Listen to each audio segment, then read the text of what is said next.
J'espérais qu'enfin des choses concrètes et positives soient annoncées en matière de logement, parce que ce que j'observe depuis un certain temps, c'est qu'on a beaucoup de messages négatifs qui sont envoyés à l'égard des propriétaires ou des candidats propriétaires. Le marché ne fonctionne pas bien, donc on a parlé énormément de fiscalité. Il y a eu un véritable matraquage fiscal un petit peu dans tous les sens. On nous annonce aussi en juin une loi sur le logement dont certains aspects sont positifs, mais d'autres sont très inquiétants.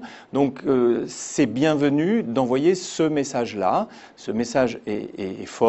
Il est important, il va dans le bon sens, il faut que l'on continue et de grâce ne limitons pas cette bonne intention à la seule année 2014. Nous, ce qu'on demande chez Orpi, c'est quelque chose de simple. On dit il faut de la confiance pour que le marché fonctionne. Il faut que ça soit simple, il faut que ça soit lisible et il faut que ça soit stable. C'est-à-dire qu'on inscrive dans le temps les mesures qui doivent permettre de retrouver la vigueur et de retrouver le dynamisme sur le marché de l'immobilier. On ne construit pas suffisamment de logements. Il y a un enjeu de rénovation des logements. Il y a énormément d'épargne, mais c'est de l'épargne de précaution et de l'épargne de peur aujourd'hui. Moi, j'aimerais bien que nous puissions transformer cette épargne en une épargne qui soit investi dans un domaine particulièrement actif qui s'appelle le logement, le bâtiment, que ce soit la rénovation ou la construction. Il faut absolument qu'on arrive à inscrire ça dans un plan qui soit un plan plus global, je dirais, et qui soit sur une durée plus longue, car le marché immobilier a besoin de stabilité et de durée.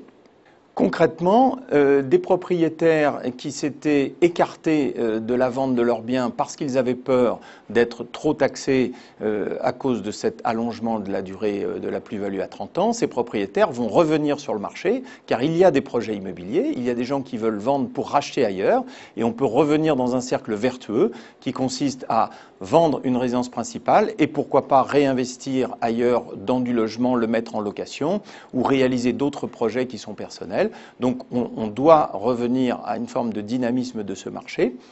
Le mot de fluidité que j'ai employé est vraiment ce que nous attendons.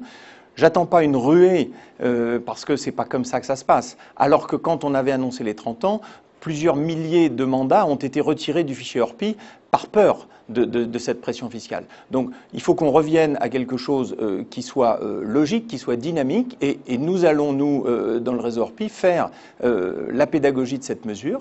On va en attendre bien sûr les détails, mais faire la pédagogie de cette mesure afin d'expliquer à nos clients qu'ils peuvent se remettre sur ce marché-là sans avoir de crainte particulière au niveau fiscal.